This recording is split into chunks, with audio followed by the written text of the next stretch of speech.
आज हम लेकर आ गए एक ऐसी मूवी जो बहुत सारे अवार्ड्स जीत चुकी है। बहुत बेहतरीन कहानी है इसकी। मतलब कहूँ तो एक ऐसी मूवी जो लाइफ में कभी मिस नहीं होनी चाहिए, और इतनी खास मूवी है कि इंट्रोडक्शन तो हम देंगे नहीं। तो डायरेक्टली चलते हैं मूवी के अंदर, जिसका नाम है द शेल्टर, जो 2011 में रिलीज हुई थी। मूवी की शुरुआत में कर्टिस नाम का एक आदमी घर से बाहर निकलता है। वो देखता है कि बादल उमड़ घुमड़ रहे हैं और लगता है बहुत आंधी तूफान आने वाला है। तभी बादल गरजते हैं और बारिश होती है, लेकिन दोस्तों पानी के बजाय आसमान से तेल बरसता है। Curtis shock. हो उसकी नींद खुलती है, लगता है बहुत बुरा सपना देख रहा था। खैर वो उठकर अपने परिवार के साथ ब्रेकफास्ट करने आता है। ये देखो, ये है उसकी वाइफ समांथा और ये इनकी नन्ही सी बेटी हना। हना वैसे दोस्तों सुन और बोल नहीं सकती। कर्टिस एक कंस्ट्रक्शन कंपनी के लिए काम करता है और समांथा घर पर बैग्स और कुशन्स वगैरह को सिलाई करके वीकेंड में मार्केट में जाकर बेच देती है। अब एक दिन की बात है कि समांथा की फ्रेंड घर पर आती है और तभी हना एक लकड़ी लेकर खेल रही होती है, लेकिन उस पर एक की लगा हुआ है। समांथा घबरा जाती है कि कहीं उसे कुछ हो ना जाए। वो उसके पास जाकर कहती है कि बेटा ये खतरनाक है, इसके साथ मत खेलो। लेकिन हमने कहा ना दोस्तों, आपको हना सुन नहीं सकती,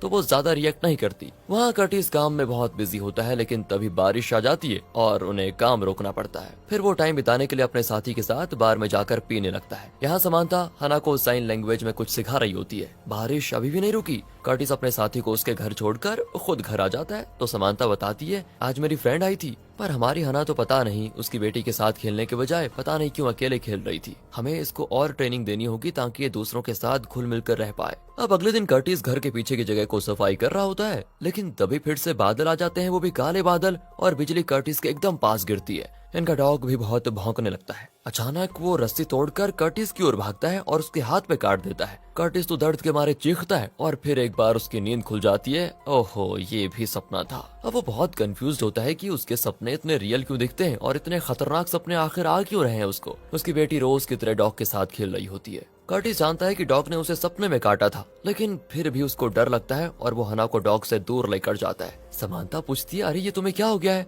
वो कहता है, कुछ नहीं, मुझे बस नाश्ता चाहिए और मैं काम पे जा रहा हूँ, जल्दी करो। तो दोस्तों काम के दौरान भी वो अपने हाथ को टच करके देख रहा होता है कि कहीं कुत्ते के काटने के निशान यहाँ पर अभी भी तो नहीं है। एंड उसका मैनेजर कहता है कि कल तो बारिश की वजह से काम रुक गया, लेकिन आज वो काम तुम्हें पूरा करके घर जाना होगा। ये लोग काम पे आ जाते हैं और तब कर्टिस को आसमान में कई छोटे बर्ड्स एक झुंड में उड़ते हुए दिखाई देते हैं और लगता है वो मिलकर उसे कुछ दिखाने की कोशिश कर रहे हैं। अचानक वो गायब हो जाते हैं। ओहो दोस्तों, ये भी कर्टिस का सपना या कहें तो इल्यूजन था। वो अपने साथी से पूछता है, क्या तुम्हें आसमान में कुछ बहुत सारे बर्ड्स दिखाई दे रहे हैं? वो कहता है कि यार यहाँ तो कोई बर्ड्स नहीं है, चल एक काम कर, बातें बाद में करेंगे, अभी काम करो। आखिर दोस्तों काम खत्म करके कर्टिस बहुत देर के बाद लौटता है और आज हना के स्कूल में पेरेंट्स टीचर मीटिंग होती है, लेकिन कर्टिस वहाँ पर लेट पहुँचता है। काम से सीधे स्कूल आने की वजह से उसके शूज पर कीचड़ लगा होता है। टीचर उनको सिखाती है कि किस तरह साइन लैंग्वेज में बच्चों के साथ कम्युनिकेट करना चाहिए और सबसे इम्पोर्टेंट साइंस क्या होते हैं वो भी सिखाती है। अगले सीन में कर्टिस मीटिंग के बाद समांथा और हना को लेकर घर लौट रहा होता है। तेज बारिश फिर से हो जाती है,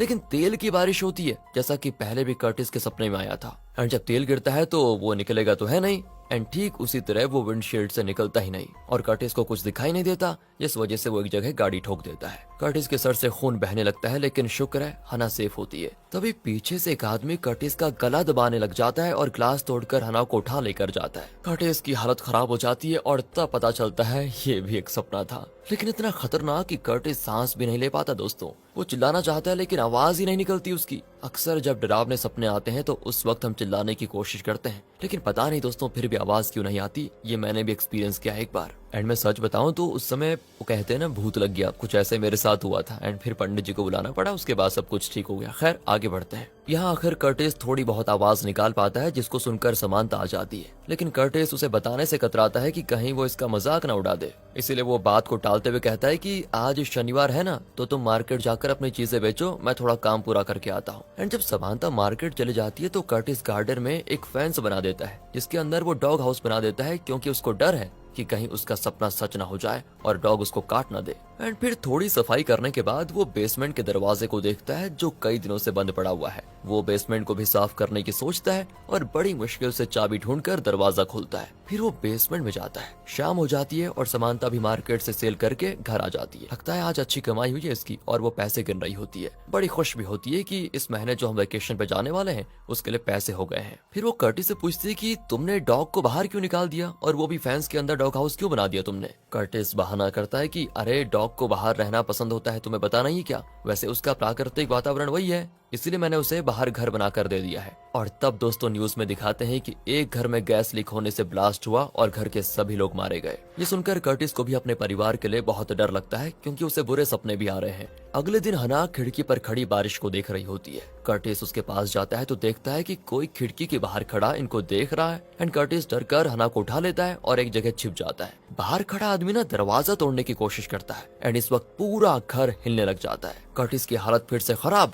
और उसके दिल की धड़कन बहुत तेज हो जाती है। तभी घर की चीजें भी हवा में उड़ने लग जाती है और अचानक धड़ करके नीचे गिर जाती है। झट से कर्टिस की आंख खुलती है, क्योंकि ये भी एक सपना था दोस्तों, लेकिन इतना डरावना कि कर्टिस ने बिस्तर गीला कर दिया। अब इससे पहले कि वो बिस्तर निकालता, समांता वहाँ पर आ जाती है, लेकिन कर्टिस नहीं चाहता कि समांता को पता चले कि उसने बिस्तर गीला कर लिया, इसलिए वो जरा चिल्ला देता है कि मेरे पास मत आओ प्लीज। अब समांता तो उसके अजीब बर्ताव को समझ नहीं पाती। फिर कर्टिस तैयार होकर समांता से कहता है कि सॉरी, लगता है मेरी तबीयत थोड़ा खराब है, इसलिए मैं तुम पर चिल्ला दिया, सॉरी। एक काम करो, तुम रेडी होकर चर्च चले जाना, मैं थोड़ा काम निपटा कर कुछ देर में चर्च आ जाऊंगा, और हाँ, साथ ही हना को भी मैं ही लेकर आऊंगा। अब समांता कंफ्यूज होकर चर्च चली जाती है। उसके बाद कर्टिस हना के साथ लाइब्रेरी में जाता है और हना को उसकी पसंद की किताब देकर वो मेंटल इलनेस के बारे में कुछ बुक्स ले लेता है, क्योंकि वो जानना चाहता है कि उसे आखिर प्रॉब्लम क्या है। फिर दोनों सुपरमार्केट जाते हैं और कर्टिस ढेर सारे कैंड फूड खरीदता है, जो कि इमरजेंसी सिचुएशन में काम आते हैं। अब जैसे ही वो घर आता है तो समांता की फैमिली आई होती है।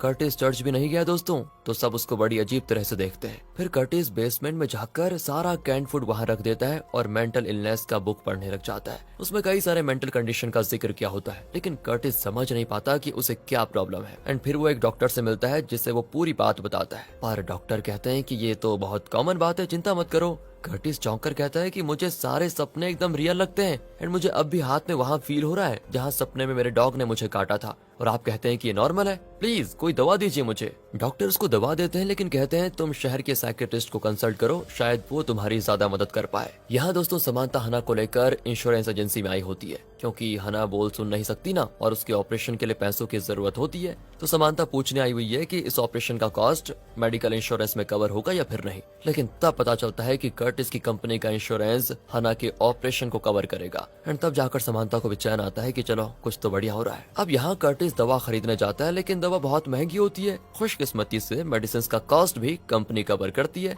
जिस वजह से कर्टिस के पैसे बच जाते हैं। उस रात में सभी बड़े खुश होते हैं, क्योंकि हना के ऑपरेशन का पूरा इंतजाम हो चुका है। फिर समांता से छुपकर कर्टिस अपना टैबलेट ले लेता है। समांता अगले वेकेशन की प्लानिंग करने लगती है, क्योंकि मेडिकल इंश्योरेंस मिलने की वजह से अब इनके पैसे बच जाएंगे और ये लोग आराम से वेकेशन पर जाएंगे और एंजॉय करेंगे। लेकिन कर्टिस गिल्टी फील करता है, क्योंकि ना तो उसने समांता को ये बताया कि वो डॉक्टर से मिला, और ना ही ये कि वो टैबलेट्स ले रहा है। अगली सुबह वो आराम से उठता है, क्योंकि कई दिन के बाद कल रात वो चैन की नींद से सो पाया था। काम के दौरान वो अपने साथी से बड़े अजीब अजीब सवाल भी करता है कि अगर इमरजेंसी में बंकर के अंदर छुप जाना पड़े तो किस तरह के फूड की जरूरत पड़ती है। लेकिन यहाँ पर अचानक बादलों के गरजने की आवाज को सुनकर कर्टिस बहुत घबरा जाता है। पता नहीं उसे बादलों से क्या प्रॉब्लम है। वो अपने साथी से पूछता है तो वो तो डांट देता है कि यार यहाँ धूप में सर फटा जा रहा है और तुम पूछते हो कि बादल गरज रहे हैं। कर्टिस बेचारा बहुत परेशान हो जाता है और अचानक उल्टी करने लगता है। वो समझ जाता है कि अब चुप बैठने से कुछ काम नहीं होगा, मुझे शहर के साइकियाट्रिस्ट के पास जाना ही होगा। वो तुरंत गाड़ी लेकर शहर की ओर निकलता है, लेकिन उसे बुरी तरह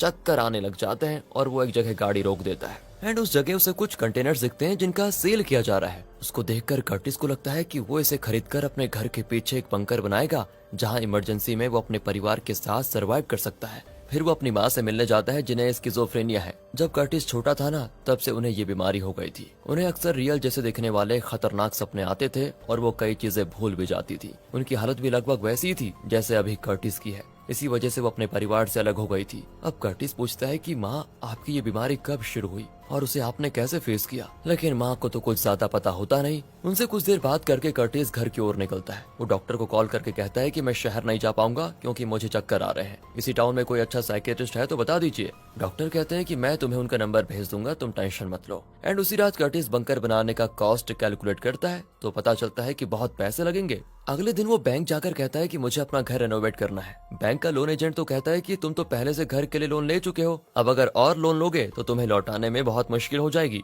और घर भी हाथ से निकल सकता है। पर कर्टिस कहता है कि मैं लौटा दूंगा, आप बस ये लोन पास करवा दीजिए। एंड इस तरह उसको लोन मिल भी जाता है। कर्टिस अपने साथी को बताता है कि मैं घर के पास एक बंकर बनाने जा रहा हूँ, प्लीज मेरी मदद करो ना। पर वो कहता है कि यार ऐसा करना इलीगल है, क्या तुम जानते नहीं हो इस बात को? और वैसे ये बेकार का काम कर क्यों रहे हो तुम? कर्टिस कहता है बस यार यूं ही ट्राई करना चाहता हूँ, प्लीज मेरी मदद करना। एंड उसका साथी भी उसकी मदद करने के लिए मान जाता है। फिर कर्टिस टाउन की एक साइकियाट्रिस्ट के पास जाता है जिन्हें उसके डॉक्टर ने रेफर किया था। कर्टिस उन्हें अपने सपनों और इल्यूजन्स के बारे में बताता है। वो पूछती है कि क्या तुम्हारे पेरेंट्स को कभी इस तरह के प्रॉब्लम हुए हैं? कर्टिस कहता है जब मैं छोटा था ना तब से मेरी माँ को बस यही प्रॉब्लम है और इसी वजह से वो परिवार से अलग रहने लग गई। अब साइकियाट्रिस्ट उसे कई बातें समझाती है और इस सिचुएशन के साथ कोप करने के तरीके भी बताती है। कट करके दिखाते हैं कि कर्टिस और समांता हना के स्कूल में पेरेंट्स मीटिंग अटेंड करके घर लौट रहे होते हैं। समांता और हना तो दोनों सो जाती हैं। कर्टिस थोड़ा नर्वस हो जाता है क्योंकि अब उसको याद आता है कि कैसे उसकी माँ इस बीमारी की वजह से अपने परिवार को छोड़कर चली गई थी। कर्टिस को डर है कि कहीं वो भी समांता और हना को छोड़कर चला न जाए। तो अगले दिन समांता हना को लेकर मार्केट जाती है और अपनी चीजें बेचकर घर लौटती है। तो देखती है कि कर्टिस घर के पास बंकर बनाने का काम शुरू कर चुका है। समांता तो बहुत गुस्सा हो जाती है और पूछती है ये चल क्या रहा है और ये सब करने के पैसे आए कहाँ से तुम्हारे पास? इस पर कर्टिस बैंक लोन के बारे में बता देता है और ये सब सुनकर तो समांता फूट फूट कर रोती भी है। सोचती है कि कर्टिस ने मुझे ये सारी चीजें बताना जरूरी नहीं समझा। पर कर्टिस कहता है कि देखो इस वक्त भले ही मुझ पर तुम्हें गुस्सा है लेकिन एक दिन तुम्हें पता चलेगा कि मैं जो कर रहा हूँ ना वो बहुत इंपॉर्टेंट है। एंड दोस्तों यहाँ से कर्टिस अपनी टैबलेट्स लेना जारी रखता है। उसी रात कर्टिस नींद में थोड़ा तड़पने भी लगता है। समांता घबरा कर उठती है। लगता है कर्टिस फिर कोई बुरा सपना देख रहा है, लेकिन समांता ये बात नहीं जानती और तुरंत एम्बुलेंस को कॉल कर देती है। लेकिन जब एम्बुलेंस आता है तो कर्टिस कह देता है अरे मैं ठीक हूँ, हॉस्पिटल जाने की जरूरत है नहीं। फिर कर्टिस समांता को सब कुछ बता देता है कि उसे कैसे कैसे सपने आते हैं, उसे प्रॉब्लम क्या है। वो कहता है कि अक्सर बारिश होने का इल्यूजन होता है, मुझे लगता है तेल की बारिश हो रही है जैसे। एक दिन तो ऐसा सपना आया कि हमारे डॉग ने मुझे काट दिया, इसलिए मैंने डॉग को बाहर घर बनाकर दे दिया है। मुझे डर है कि मेरी माँ को जो प्रॉब्लम्स थी वो मुझे भी है, उनकी तरह कहीं मैं अपने परिवार को छोड़कर चला ना जाऊं, मुझे यही डर रहता है, इसलिए मैं ये सब कुछ कर रहा हूँ। एंड दोस्तों उसकी हालत समानता से देखी नहीं जाती। अगले दिन वो हना को चेकअप के लिए लेकर जाते हैं। डॉक्टर कहते हैं कि 6 हफ्ते बाद हम हना का ऑपरेशन करेंगे और उसके बाद वो बोल और सुन दोनों सकेगी। अगले सीन में देखते हैं कि कर्टिस एक दुकान से 3 ऑक्सीजन मास्क खरीद लेता है जो थोड़े कीमती होते हैं, लेकिन कर्टिस को लगता है कि बंकर में उसे समांता और हना को इनकी जरूरत पड़ेगी। अब समांता की फ्रेंड आती है और कहती है कर्टिस बेकार का काम क्यों कर रहा है, कंटेनर को खरीद कर गड्ढे के अंदर फिक्स क्यों कर रहा है ये। लेकिन समांता कर्टिस के बारे में कुछ भी बुरा नहीं सुन सकती और कहती है वो कुछ जरा अलग ट्राई कर रहा है और जब काम पूरा हो जाएगा तब पता चलेगा कि वो कितना इम्पोर्टेंट था। इसी बीच समांता ने कर्टिस के छोटे भाई को कर्टिस की हालत के बारे में बता दिया था। वो भी कर्टिस से मिलने आता है और कहता है ये सब तुम कर क्यों रहे हो आखिर? कर्टिस कहता है वो सब छोड़ो, तुम पहले माँ से मिलो, उनका ख्याल रखो। अगर तुम मेरी मदद करना चाहते हो ना तो मेरे डॉग को अपने घर लेकर जाओ प्लीज। इनकी बातें सुनकर तो ऐसा लगता है कि दोनों भाइयों में खास बॉन्डिंग नहीं है। कर्टिस का भाई भी डॉग को लेकर चला जाता है। फिर बारिश होती है तो कर्टिस घर के अंदर आ जाता है। वो देखता है कि समांता बारिश में भीगी है और उसके पास एक चाकू रखा हुआ है। कर्टिस की फिर से हालत खराब हो जाती है, लेकिन फिर पता चलता है कि ये उसका दोबारा से इल्यूजन था। कर्टिस की दिमाग की हालत बद से बदतर होती जाती है। वो बहुत डरा हुआ होता है। जब समांता उसे टच करती है तो वो घबराकर झट से हाथ हटा देता है। तभी कर्टिस का मैनेजर उससे मिलने आता है। वो बताता है कि तुमने कंपनी के इक्विपमेंट्स को यहाँ लाकर अपने घर का काम किया है, ये एक वायलेशन है जिसके लिए कंपनी तुम्हें काम से निकाल रही है। तुम्हारे साथी को भी कंपनी से निकाल रही है क्योंकि उसने भी तुम्हारी मदद की है। अगले 2 हफ्तों के अंदर तुम्हें दूसरी नौकरी ढूंढनी होगी कैसे भी करके। और ये कहकर दोस्तों वो चला जाता है। कर्टिस समांता को बताता है तो वो गुस्से में उसको चांटा मार देती है कि तुमने न जाने मुझसे और क्या क्या छुपाया है। फिर कर्टिस साइकियाट्रिस्ट से मिलने जाता है, लेकिन पहले वाले साइकियाट्रिस्ट की जगह पर यहाँ पर नया काउंसलर बैठा होता है जो कर्टिस के केस के बारे में ज्यादा कुछ नहीं जानता। वो शुरू से सारे सवाल करने लगता है तो कर्टिस तो तंग आकर उठकर चला जाता है। फिर घर आकर वो अपने बंकर के काम में लग जाता है। अब तो बेचारे कर्टिस की नौकरी भी गई तो समांता को मजबूरन पड़ोसियों के कपड़े सीकर काम चलाना पड़ता है। यही नहीं, वेकेशन के लिए उसने जो पैसे जोड़ कर रखे थे उन्हें भी निकालना पड़ता है। आखिर कर्टिस और समांता के बीच सुलह हो जाती है। कर्टिस माफी मांगता है कि देखो मेरी वजह से तुम्हें इतनी तकलीफ उठानी पड़ रही है, सॉरी। समांता भी कहती है कि मैंने भी गुस्से में तुम्हारे साथ बहुत बुरा किया, मुझे भी माफ कर दो। हमारा ऑपरेशन कुछ और दिन के बाद करवा लेंगे, फिलहाल हमारे पास उसके दवाइयों के भी पैसे नहीं है। वैसे तो तुम भी बहुत परेशान लग रहे हो, लेकिन फिक्र मत करो, जल्दी सब कुछ ठीक हो जाएगा। और हाँ, आज रात हना के स्कूल में डिनर है, सारे पेरेंट्स आएंगे वहाँ पर, तुम भी प्लीज आ जाना। उस रात दोस्तों स्कूल में डिनर होता है। वहाँ कर्टिस का साथी भी आता है जो कर्टिस पर बहुत गुस्सा होता है क्योंकि कर्टिस की वजह से ही उसकी नौकरी गई थी। वो कर्टिस से बात करने आता है, लेकिन कर्टिस कहता है सबके सामने नहीं यार, प्लीज अकेले में चलकर बात करते हैं ना। लेकिन वो नहीं मानता और सबके सामने कर्टिस से लड़ने लग जाता है, उसको धक्का भी दे देता है। कर्टिस भी थोड़ा गुस्से में उससे लड़ता है और तोड़ फोड़ मचाने लग जाता है। वो दूसरों पर भी चिल्लाता है कि मेरी बात पर तुम सब विश्वास क्यों नहीं करते हो, जल्द ही एक खतरनाक तूफान आने वाला है और ये पूरा टाउन मिट्टी में मिलने वाला है। समांथा परेशान होकर कर्टिस को किसी तरह वहां से लेकर जाती है। अब अगले सीन में दिखाते हैं तो हना को सड़क पर अकेला पाकर कर्टिस एकदम डर जाता है और तुरंत उसको उठा लेता है। तभी आसमान में हजारों पक्षियां उड़ने लग जाते हैं। वो तेजी से इनको पार करके निकलते हैं। कुछ पक्षी इनसे टकराकर गिरकर मर भी जाते हैं और तब टाउन का इमरजेंसी अलर्ट बजने लगता है। कर्टिस घबराकर हना को लेकर घर के अंदर भाग जाता है। अचानक कर्टिस आंखें खोलता है तो वो अलर्ट अब भी बज रहा होता है, मतलब ये कोई सपना नहीं है। वो तुरंत समांथा और हना को लेकर बंकर में चला जाता है। लगता है तूफान आने वाला है। कर्टिस ने जो ऑक्सीजन मास्क खरीदे थे उन्हें एक ऑक्सीजन सिलेंडर से कनेक्ट करके तीनों मास्क पहन लेते हैं। समांथा पूछती है, अरे ये नॉर्मल सी तेज हवा के लिए तुम यहाँ पर क्यों लेकर आ गए हमें? कर्टिस कहता है, नहीं नहीं नहीं, ये कोई नॉर्मल नहीं, तेज आंधी और तूफान आने वाला है। अगले दिन कर्टिस दरवाजे को छूता है तो लगता है तूफान अभी रुका नहीं, लेकिन समांथा दरवाजा टच करती है तो उसे कुछ भी फील नहीं होता। लगता है बाहर सब कुछ नॉर्मल है। फिर भी कर्टिस को दरवाजा खोलने से ना बहुत डर लगता है और वो समांथा को चाबी दे देता है। पर वो कहती है कि पहले अपने डर पर काबू पाना सीखो, तुम खुद दरवाजा खोलो, हमें कुछ नहीं होगा। कर्टिस को भी उसकी बात ठीक लगती है और वो दरवाजा खोल देता है। बाहर सब कुछ नॉर्मल, सिर्फ हवा की वजह से कुछ चीजें डैमेज हुई थी, लेकिन ऐसा कुछ भी नहीं हुआ जैसा कर्टिस सोच रहा था। समांथा कर्टिस को एक बहुत बड़े फिर साइकियाट्रिस्ट के पास लेकर जाती है एंड वो कहते हैं कि ये स्टार्टिंग स्टेज में है, इसीलिए जल्दी ठीक किया जा सकता है, लेकिन कुछ दिन कर्टिस को यहाँ अकेले में ट्रीटमेंट लेना होगा। आप लोग एक काम कीजिए, कुछ दिन उससे दूर रहिएगा। अब बेचारा कर्टिस ये सब कुछ करना तो नहीं चाहता, लेकिन कोई और रास्ता भी नहीं है उसके पास और वो मान जाता है। हॉस्पिटल में एडमिट होने से पहले कर्टिस एक दिन अपने परिवार के साथ रहना चाहता है। वो बीच पर अपनी बेटी के साथ मिट्टी का घर बनाकर खेल रहा होता है। समांथा खाना बना रही होती है। अचानक हना घबराने लगती है और कर्टिस को इशारे से बताती है कि तूफान आ रहा है। कर्टिस भी जल्दी से उसको उठा लेता है। तेज बारिश हो जाती है और वो भी तेल की बारिश। समांथा जो घर पर थी वो बाहर आती है तो उसके हाथ पर तेल की बूंदें गिरती हैं एंड वो चौंक जाती है कि कहीं कर्टिस की बात सच तो नहीं है। वो देखती है कि समुद्र के ऊपर ढेर सारे काले घने बादल छाए हुए हैं और लगता है वो समुद्र के पानी को चूस रहे हैं। शायद खतरनाक आंधी तूफान आने वाला है। कर्टिस को लगता है कि शायद ये उसका सपना है और वो मुड़कर समांथा को देखता है। वो भी एकदम शॉक होकर सर हिलाती है, जिसका मतलब है कि तुम जो भी कह रहे थे सच था, तुम सही हो। और इसी के साथ दोस्तों ये मूवी यहाँ पर खत्म होती है। रुकिए जरा, इसके आगे क्या हुआ ये तो डायरेक्टर ने नहीं दिखाया। क्यों करते हैं डायरेक्टर लोग ऐसा यार? लेकिन बेशक वो कर्टिस के बनाए हुए बंकर के अंदर चले गए होंगे। देखा दोस्तों, इतने दिन से कई लोगों के ताने सुनकर भी कर्टिस ने सिर्फ अपने परिवार को बचाने के लिए इतनी मेहनत से ये बंकर बनाया था, जो आज उसे और उसके परिवार को बचाने जा रहा है। और यहाँ पता चलता है कि कर्टिस को उसकी माँ की तरह कोई बीमारी नहीं है, बल्कि फ्यूचर को देखने की उसके पास शक्ति है। इसलिए हम सिर्फ गेस कर सकते हैं कि इसके बाद ये अपने परिवार के साथ खुश रहेगा। लेकिन आप तो सबसे ज्यादा इंटेलिजेंट हैं, क्योंकि आप इतनी मूवी देख चुके हैं, यहाँ पर भी देखते हैं, दूसरे चैनल्स में भी देखते हैं, तो आप बताइए आगे क्या होने वाला है। और अगर ये वीडियो अच्छी लगी हो, स्टोरी अच्छी लगी हो, एक्सप्लेनेशन अच्छा लगा हो, तो बस ज्यादा से ज्यादा शेयर, लाइक